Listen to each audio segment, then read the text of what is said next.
Grand Matin Sud Radio, 5h-10h.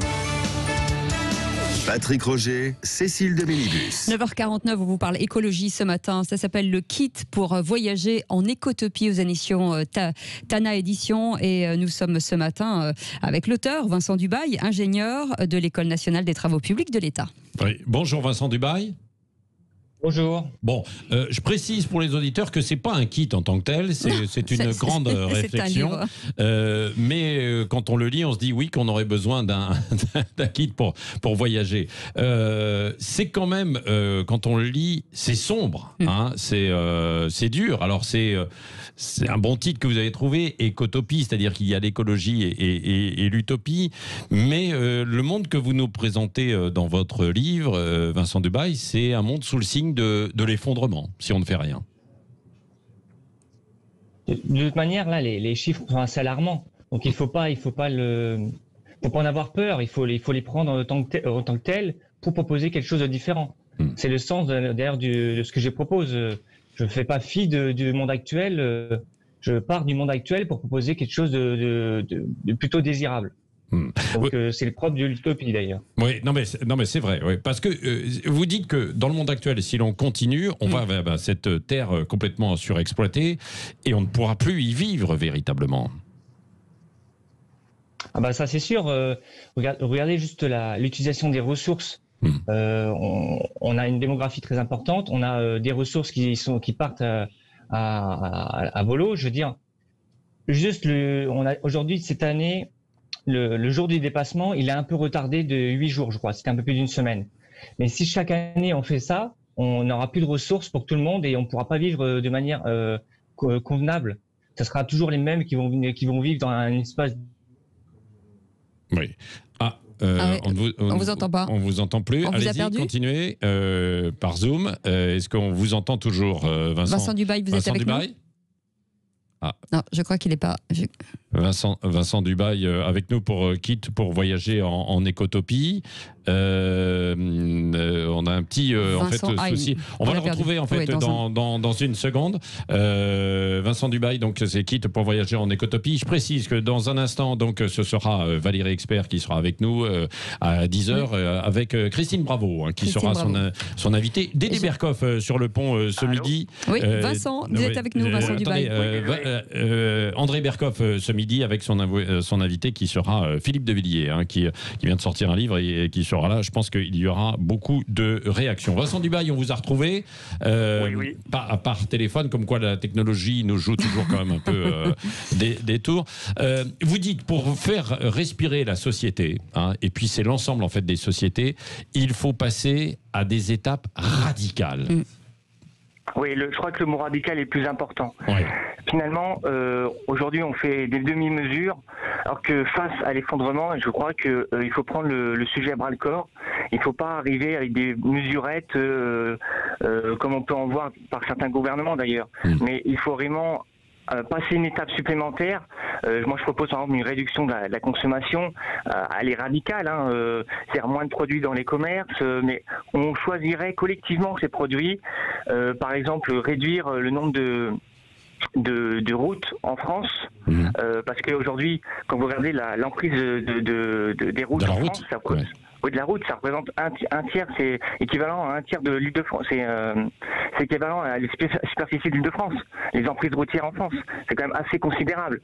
Ce qui nuit à la biodiversité, ce qui nuit ça diffracte les habitats, ce qui fait que l'écosystème n'arrive pas à survivre et nous derrière non plus. On a besoin de vivre en équilibre finalement et retrouver un lien à la nature qu'on a un peu perdu. Oui. Je reviens sur justement les objets dont vous parlez. Vous demandez à ce que les garanties de ces objets qu'on achète et dont l'obsolescence programmée est généralement de 2-3 ans, de la passer à 20 ans. Oui, en fait on se rend compte que, ça c'est différentes études qui ont été réalisées sur le sujet, mais on se rend compte que les produits, finalement il y a une obsolescence marketing et il y a une obsolescence du produit. Sur l'obsolescence marketing, les entreprises ont tendance à nous vouloir faire tout le temps acheter. Ce qui fait que c'est pas très bon pour la nature parce que finalement on ponctionne encore des ressources sans en voir le bout. Et pareil sur l'obsolescence du produit. Aujourd'hui, l'exemple type, c'est l'ampoule. L'ampoule, si elle vous tient 2 ans, c'est déjà bien. Alors que normalement, ce genre de produit, il est facile d'en faire de le faire durer dans la durée.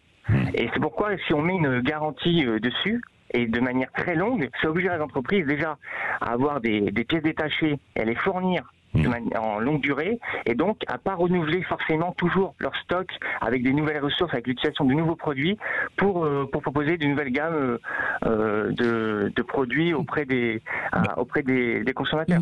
C'est ce qui rejoint ce qu'on disait tout à l'heure avec notre invité précédent, qui était le patron de l'Union des industries textiles, où on produit aussi beaucoup à l'extérieur, en Chine ou en Asie, évidemment, beaucoup, je caricature, mais c'est un peu ça, à pas cher, mais pas solide, ça ne dure pas longtemps, et on pousse ainsi le cycle de la consommation, quoi. Ah, tout à fait.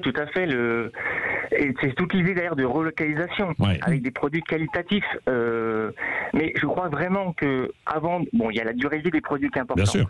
Mais il y a une réflexion à faire en nous-mêmes sur savoir ce qu'on a besoin. Quels sont nos besoins?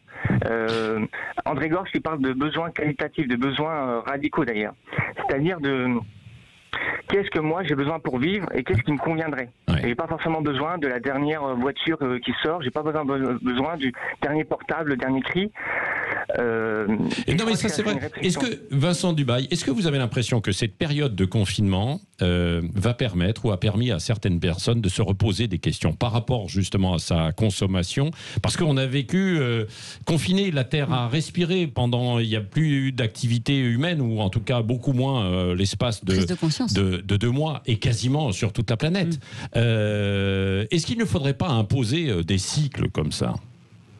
Ah non, ça serait trop compliqué, mais Ah bah non, je pense que justement, alors dans l'écotopie, pardonnez-moi, mais vous n'allez sans doute pas assez loin, c'est ce qu'il faudrait imposer. Sur le télétravail, par exemple. Bien sûr, sur le télétravail, pour supprimer en fait les activités, supprimer en fait un peu aussi les villes. Vous êtes en Île-de-France, mais il y a trop de monde en Île-de-France, et on n'y arrivera pas si on ne fait pas ça, si on ne répartit pas. Je propose un exode urbain quand même. Oui, bien sûr. C'est-à-dire se réapproprier les territoires, refaire ancrage dans les territoires, c'est-à-dire on a des villes qui sont complètement délabrées, donc et on a des villes saturées, et si on rééquilibre tout ça, ça permet de vivre correctement.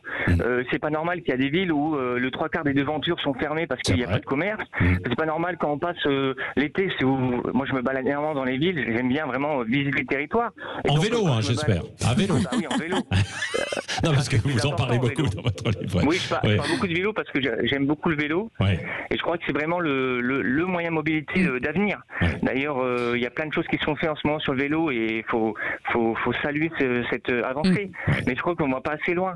Donc moi, je propose de faire des autoroutes des vélos. Je propose de réaffecter une certaine départementale au vélo. Et je pense que c'est faisable avec un vélo électrique pour des personnes qui seraient auraient des difficultés à faire du vélo. Oui, voilà, c'est ça, parce que c'est quand même un peu compliqué. Je pense qu'il faut une cohabitation, d'ailleurs que vous n'y êtes pas en fait dans votre livre, particulièrement intéressant, mais c'est radical. Quitte pour voyager en écotopie, c'est Tana Édition.